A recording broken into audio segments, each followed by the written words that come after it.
Ladies and gentlemen, Charlie guys, welcome to the Gem Show. And Charlie, it is 2026 and I want to take this opportunity to wish you all a happy new year, a prosperous new year. May we all be great, Charlie. So this is my first ever interview, personality interview, and I'm here with one gentleman. A gentleman you all know. Yeah, most of you know. Especially those of you around Akosombo, Atimpoku. Charlie, I have your man here. I have the biggest J here. Yes, those of you who you know him. But those of you that you don't know him, in fact, I will introduce him to you, and then you get to know him. Okay. Thank you, my brother. So kindly introduce yourself to our viewers. All right. My name is Randolph Joe Boche, and I am the CEO of DAMCITY TV, based in Akosombo. Do you guys hear that? He is the CEO of DAMCITY TV. Those of you who don't know DAMCITY TV, Charlie, humbly ask you to, search online. TikTok, DAMCITY TV, Facebook, DAMCITY TV, and then I think YouTube also, DAMCITY TV. Charlie, we are coming to talk about two things. All right. So we'll start with DAMCITY TV. Okay. What inspired you to start DAMCITY TV? Well, when it comes to what inspired me to start DAMCITY TV, sincerely, I had no clear idea or vision at the beginning. It was just one day I was on bed, and then I just felt I was too tired being on bed, because that was when we had coronavirus, and so we had to be locked in our rooms and all of that. But I was so tired, and so I just got up and then told myself, let me start learning how to edit video. Okay. So when I started with InShot, I started with InShot on my phone, and then when I was editing, I started enjoying the whole process. So eventually I was like, okay, let me go out and then make a video. All right. So without any clear cut ideas or anything. So I just went to the market and then took some videos, came back and then pieced them together. You understand? So when I pieced them together, I got someone to just design a logo for me, and then I placed it on it. Then I posted it. So it was the response from my fans. As at the time, I wasn't even having the numbers. Yes. It was friends who knew me who were commenting, oh, now we do have a TV station. We do have a TV station. And that was when I gave birth to DAMCITY TV. There was no clear vision. There was no idea. It was just out of boredom. And I decided to do something, and then I just did that. And eventually, I started growing it, and it is where we are today. See, I know most of you don't know the story behind DAMCITY TV. I know most of you've not heard. Okay, he has never granted interview like this to anybody. Yeah. So if you know DAMCITY TV, those of you in Akosombo that you are watching me or you are watching us, this is the story behind DAMCITY TV, how it came about. And I guess you heard him. All right. So, Chief, tell us what are some of the challenges that you encountered starting, and then what are some of the challenges now? All right. So when I started, the fact is I was so scared, to even put the camera or my phone on people to maybe capture. Or let's say I go to the market and then I want to capture something. I'm even scared to do that because I do not know the reaction people will give me or the response. Yes. All right. And I wasn't the type who speak to people. So I didn't know how to engage people. And that was the fact. I didn't know how to even interact with people. You get it? So I just will have to hide my phone and then capture whatever I need to capture and then run back because I was scared. So that was my main challenge. But what gave me the inspiration to overcome this was one gentleman. His name is Martinson Boafo. Yes. He is one creative guy, and then I owe him a big thanks. I connected with him and then I told him, Martinson, I want you to be part of my team. And when he joined the team, I'm telling you, I've learned everything, the way he was able to interact with people, the way he was able to go to places. Yes. He wasn't scared. Exactly. He wasn't scared. So I would just have to follow him, hold the phone, and then we just go around. And then he would just be able to penetrate everywhere that I dare try. So it was through him that I gained confidence, and then I started this, and that's the truth. So the challenge I faced first was fear. Fear. Yes. Okay. But what of now? What of, do you still fear to approach people or do what you feel like doing? Well, now I do not fear, because the fact be told, people have come to recognize what I do. Yes. And then they've come to accept who I am and what we do. You understand? So they even embrace me when they see me. They people call me DAMCITY. So now a lot of people call me DAMCITY. Some do not even know my name as Randolph. Yes. So when I'm passing DAMCITY, so now the fear of meeting people, interacting with people is no longer a challenge to me. Unlike the first time, it's no longer a challenge to me at all. So I think I've overcome one challenge. Yes, and so that is just it. Okay, so what I know is that there is nothing that doesn't come with challenges. There is nothing that comes without challenges. No matter what you do, you will face challenges. All right. So we all know that Akosombo is run by VRA. Yes. So I just want to ask, do they contribute anything to your course, your project? I mean, the VRA itself. Well, so for the fact that VRA supports, are we okay? They support in the way that they give me the room to operate. You know, there are some places it is fully restricted. Yes. You cannot have the power or the privilege to even record. But they have given me the opportunity to work with them. You understand? So there are times they call me and I work with them. Even though they might not contribute financially to whatever I do, they contribute by, you know, involving me in most of their projects. So I am grateful to them. Shout out to the VRA guys. In fact, I really appreciate you guys for giving my man over here the platform. Okay, thank you all and God bless you. Now, somebody want me to ask you. Yeah. Is DAMCITY TV just a project or an online platform, or there is more to it? Well, or what should we be expecting from DAMCITY TV? Well, we have a lot of programs slated. Okay. Things that can touch people in the community.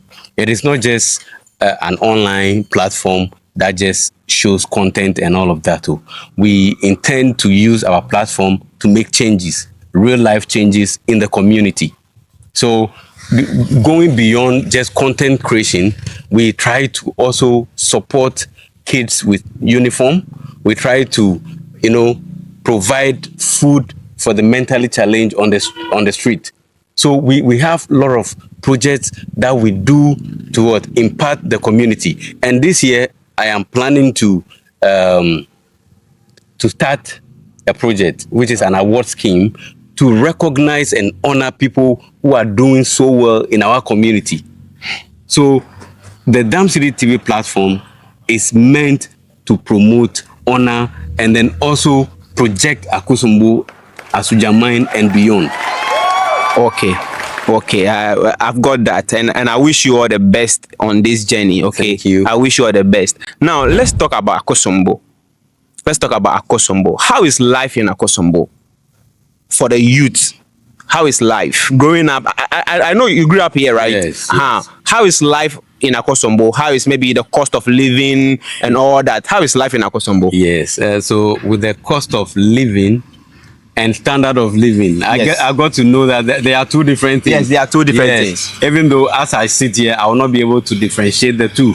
But I made a poll the last time to find out the standard and cost of living in Akosombo. And then the feedback I got told me or informed me that people assume that things are costly in Akosombo. Things are costive, you understand? It means that life here in Akosombo is really expensive. From food, accommodation, and then transport, and all of those things. People assume that things are quite expensive here in Akosombo. So from what people are saying, I can just confidently and boldly say that they say the cost and standard of living in Akosombo is on the high. Come again, come again. It is on the high. As in, It simply means things here are very expensive. things here are very expensive. Yes. Why so? Why is it like that? Well, so school of thought. Okay. Many people assume that this is a workers' town. Yes. This place belongs to the VRA workers, and these people are, rich. They have the money, and so when somebody comes into the market, they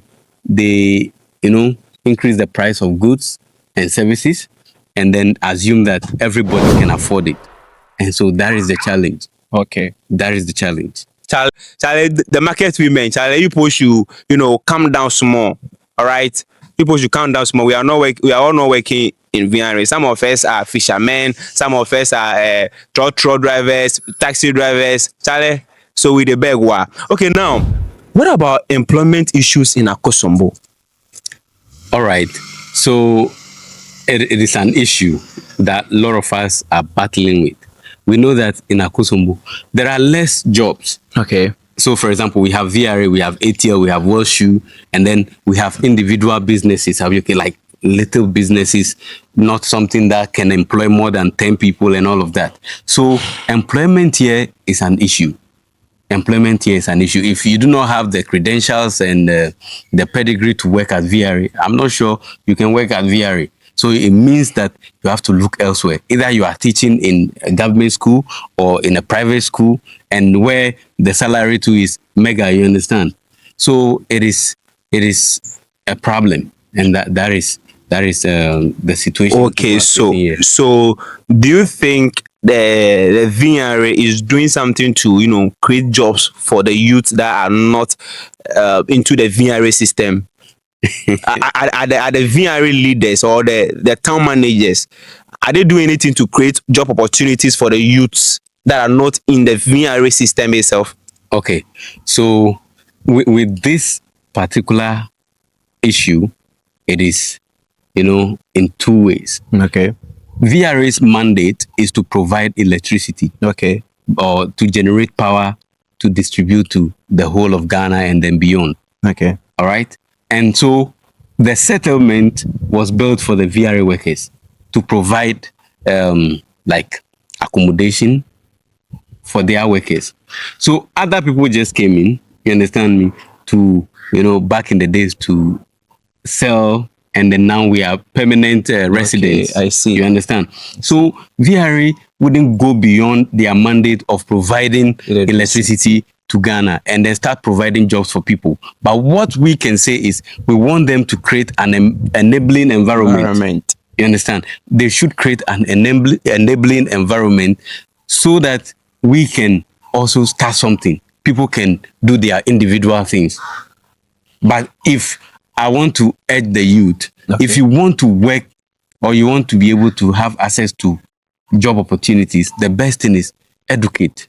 You understand? Go to school and then educate yourself or learn some skills.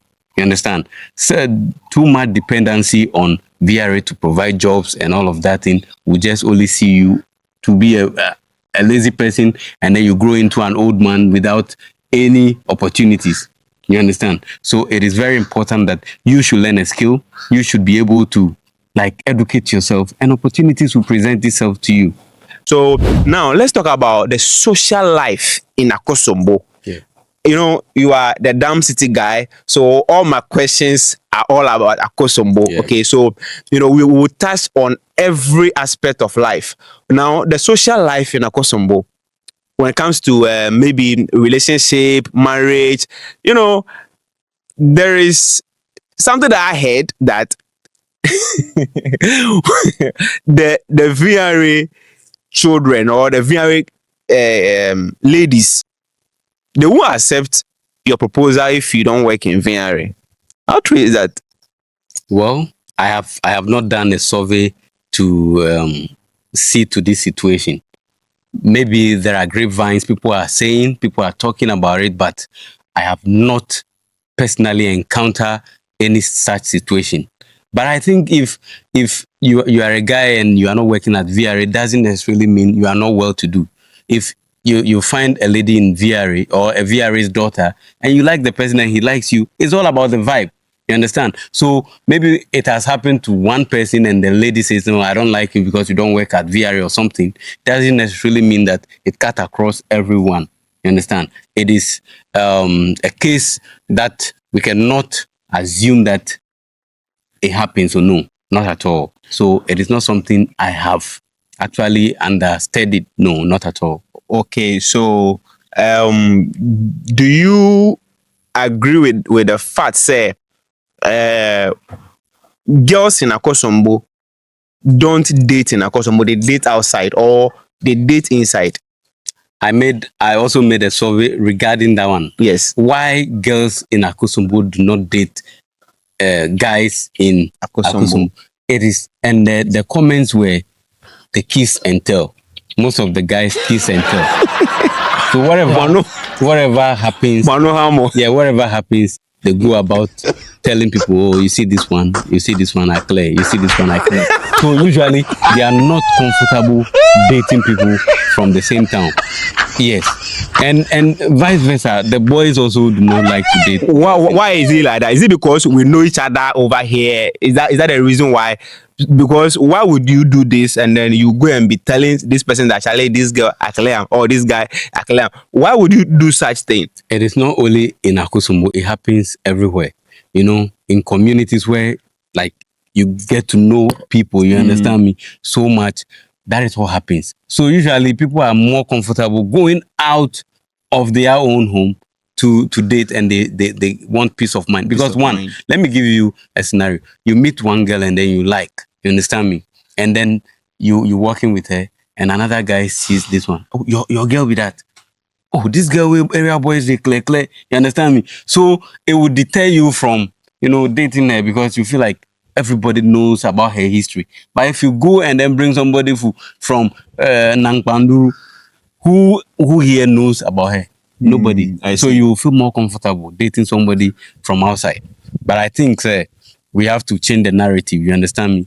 These people have grown with us. We've known them, so we should be able to, relate with them better and also stop the kiss and tell attitude. Charlie, more guys now, you can't close your mouth, no. This what goes to you, okay?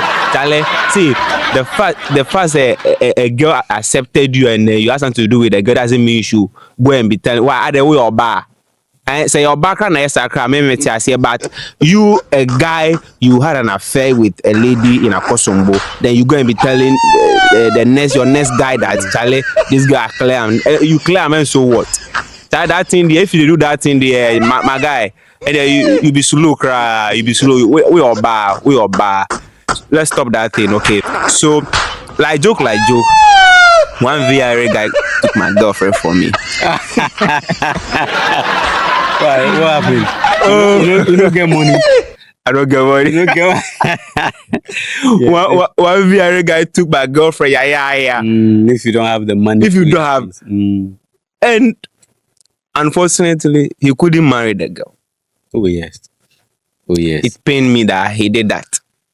It pained me when I saw the girl and then we had a conversation and then she was like, the guy married somebody else. It pained me. He having a car. He was having a car. Car to also contribute. Yes, greatly he was having this VRA pickup, and every now and then, before I know whom, before I know who. And me by then I was not even having a bicycle. All right, and even now I don't even have a bicycle. It doesn't matter. Yeah, so he used those two things, money and then making sure everything is going on very well with her. You see, one thing I know is that girls love comfort. Exactly. So girls, they love comfort. Baby, corner ni no. So Charlie, so that one there. That is that. So I would like to know, concerning DAMCITY, in 5 years' time, what should we expect from DAMCITY TV? DAMCITY TV. Yes, DAMCITY TV. Well, you see, with a 5-year plan, are we okay? I want to see myself to become the premier, a go-to channel. You understand me?